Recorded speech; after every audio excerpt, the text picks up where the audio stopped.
शान्ताकारं भुजगशयनं पद्मनाभं सुरेशं विश्वाधारं गगनसदृशं मेघवर्णं शुभांगं लक्ष्मीकान्तं कमलनयनं योगभिर्ध्यानगमयं वन्दे विष्णो भवभयहरं सर्वलोकैकनाथम्। श्रीमद्भगवद्गीता अथाष्टमोऽध्यायः। अध्याय 8। अर्जुन उवाच। अर्जुन म्हणाला, हे पुरुषोत्तमा, ते ब्रह्म काय आहे, अध्यात्म काय आहे, कर्म काय आहे, अधिभूत शब्दाने काय सांगितले आहे आणि अधिदैव कशाला म्हणावे? हे मधुसूदना, येथे अधियज्ञ कोण आहे आणि तो या शरीरात कसा आहे? तसेच अंतकाळी युक्त चित्ताने पुरुष तुम्हाला कसे जाणतात? भगवंतांच्या अर्जुनाच्या या प्रश्नांना उत्तर देण्यासाठी भगवान म्हणाले, परम अक्षर ब्रह्म आहे. आपले स्वरूप अर्थात जीवात्मा अध्यात्म नावाने सांगितला आहे. तसेच भूतांचे भाव उत्पन्न करणारा जो त्याग आहे तो कर्म या नावाने संबोधिला जातो. उत्पत्ती विनाश असलेले सर्व पदार्थ अधिभूत आहेत. हिरण्यमय पुरुष अधिदैव आहे आणि हे देहधार्यांमध्ये श्रेष्ठ अर्जुना, या शरीरात मी वासुदेवच अंतर्यामी रूपाने अधियज्ञ आहे. जो पुरुष अंतकाळीही माझेच स्मरण करीत शरीराचा त्याग करून जातो तो साक्षात माझ्या स्वरूपाला प्राप्त होतो, यात मुळीच शंका नाही.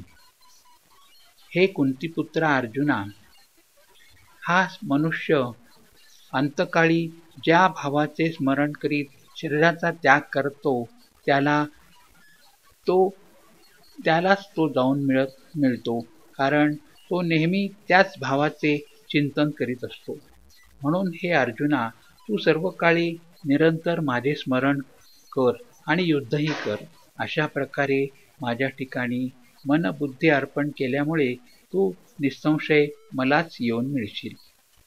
हे पार्था, असा नियम आहे की परमेश्वराच्या ध्यानाच्या अभ्यासरूपी योगाने युक्त दुसरीकडे न जाणाऱ्या चित्ताने निरंतर चिंतन करणारा मनुष्य परम प्रकाशरूप दिव्य पुरुषाला म्हणजे परमेश्वरालाच जाऊन प्राप्त होतो. हे जो पुरुष सर्वज्ञ, अनादी, सर्वांचा नियामक, सूक्ष्माहून अतिसूक्ष्म, सर्वांचे धारण पोषण करणारा, अतर्क्य स्वरूप, सूर्याप्रमाणे नेहमी चेतन प्रकाशरूप आणि अविद्येच्या अत्यंत पलीकडील अशा शुद्ध सच्चिदानंद घन परमेश्वराचे स्मरण करतो, तो भक्तियुक्त पुरुष अंतकाळी सुद्धा योग बलाने भुवयांच्या मध्यभागी प्राण चांगल्या रीतीने स्थापन करून मग निश्चल मनाने स्मरण करीत त्या दिव्य रूप परमपुरुष परमात्म्यालाच प्राप्त होतो. भगवान पुढे म्हणाले, वेदते विद्वान ज्या सच्चिदानंद घन रूप परमपदाला अविनाशी म्हणतात, त्या आसक्ती नसलेले यत्नशील संन्यासी महात्मे त्याच्यामध्ये प्रवेश करतात आणि ज्या परमपदाची इच्छा करणारे ब्रह्मचारी ब्रह्मचर्याचे आचरण करतात ते परमपद मी तुला थोडक्यात सांगतो. सर्व इंद्रियांची द्वारे अडवून मनाला हृदयाच्या ठिकाणी स्थिर करून नंतर जिंकलेल्या मनाने प्राण मस्तकात स्थापन करून परमात्म्या संबंधी योग धारणेत स्थिर होऊन जो पुरुष ओम या अक्षररूप ब्रह्माचा उच्चार करीत आणि त्याचे अर्थस्वरूप निर्गुण ब्रह्म जो मी त्याचे चिंतन करीत देह टाकून जातो, परमगतीला प्राप्त होतो. हे अर्जुना, जो पुरुष माझ्या ठिकाणी अनन्य चित्त होऊन नेहमी मज पुरुषोत्तमाचे स्मरण करतो, त्या नित्य माझ्याशी युक्त असलेल्या योग्याला मी सहज प्राप्त होणार आहे. परमसिद्धी मिळविलेले महात्मे एकदा मला प्राप्त झाल्यानंतर दुःखाचे आगर असलेल्या क्षणभंगूर पुनर्जन्माला जात नाही. हे अर्जुना, ब्रह्मलोकापर्यंत सर्व लोक पुनरावर्ती आहेत, म्हणजे त्यांच्यात पुनरुपी जननम पुनरुपी मरणम हे चालू राहते. परंतु हे कुंतीपुत्रा, मला प्राप्त झाल्यावर पुनर्जन्म होत नाही, कारण मी कालातीत आहे आणि हे सर्व ब्रह्मादिकांचे लोक कालाने मर्यादित असल्याने अनित्य आहेत.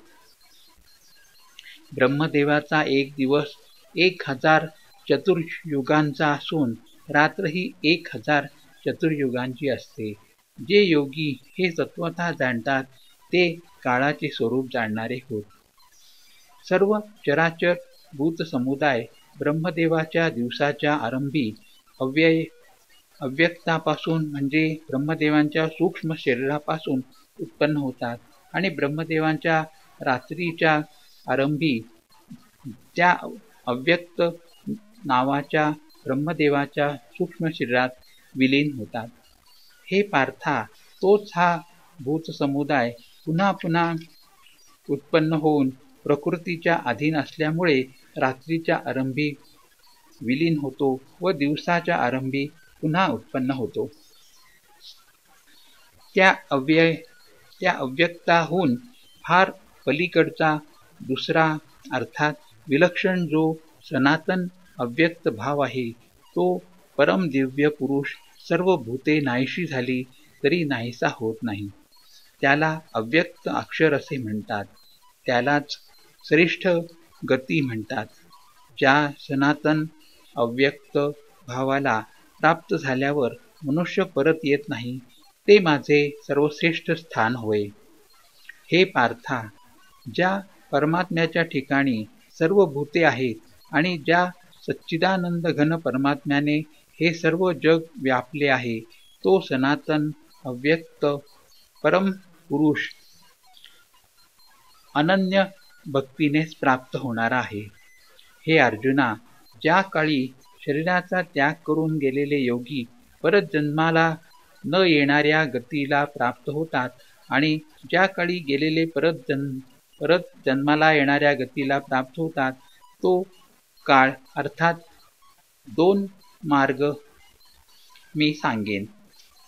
ज्या मार्गात ज्योतिर्मय अग्नीची अभिमानी देवता आहे, दिवसाची अभिमानी देवता आहे, शुक्ल पक्षाची अभिमानी देवता आहे आणि उत्तरायणाची 6 महिन्यांची अभिमानी देवता आहे, त्या मार्गात देह ठेवल्यानंतर ब्रह्मज्ञानी योगी वरील देवतांकडून क्रमाने नेले जाऊन ब्रह्माला प्राप्त होतात. ज्या मार्गात धुराची अभिमानी देवता आहे, रात्रीची अभिमानी देवता आहे, कृष्ण पक्षाची अभिमानी देवता आहे आणि दक्षिणायनाची 6 महिन्यांची अभिमानी देवता आहे, त्या मार्गात देह ठेवल्यानंतर गेलेले सकाम कर्म करणारे योगी वरील देवतांकडून नेले जातात. पुढे ते चंद्र तेजाला प्राप्त होऊन स्वर्गात आपल्या शुभ कर्मांची फळे भोगून परत येतात. कारण जगाचे हे 2 प्रकारचे शुक्ल आणि कृष्ण अर्थात देवयान आणि पितृयान मार्ग सनातन मानले गेले आहेत. यातील ज्या मार्गाने गेले असता परत यावे लागत नाही, अशा मार्गाने गेलेला त्या परम गतीला प्राप्त होतो आणि दुसऱ्या मार्गाने गेलेला पुन्हा परत येतो, म्हणजे जन्ममृत्यूला प्राप्त होतो. हे पार्था, अशा रीतीने या 2 मार्गांना तत्वतः जाणल्यानंतर कोणीही योगी मोह पावत नाही. म्हणून हे अर्जुना, तू सर्व काळी समबुद्धीरूप योगाने युक्त हो, अर्थात नेहमी माझ्या प्राप्तीसाठी साधन करणारा हो. योगी पुरुष या रहस्याला तत्वतः जाणून वेदांचे पठण, यज्ञ, तप, दान इत्यादी करण्याचे जे पुण्यफल सांगितले आहे त्या सर्वांना निसंशय ओलांडून जातो आणि सनातन परमपदाला पोहोचतो. येथे अध्याय 8 संपन्न झाला. हरिओम तत्सत. हरिओम तत्सत. हरिओम तत्सत.